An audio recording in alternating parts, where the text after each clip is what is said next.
అష్టాదశ శక్తిపీఠం ద్వాదశ జ్యోతిర్లింగ క్షేత్రమైన శ్రీశైల క్షేత్రంలో కార్తీక మాసోత్సవాలు వైభవంగా జరుగుతున్నాయి.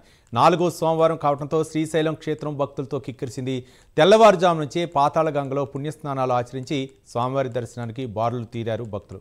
మల్లన్న దర్శనం కోసం గంటల తరబడి వేచి ఉండాల్సిన పరిస్థితి నెలకొంది. ఇక ఆలయ పురవీధులన్నీ భక్తులతో సందడిగా మారాయి.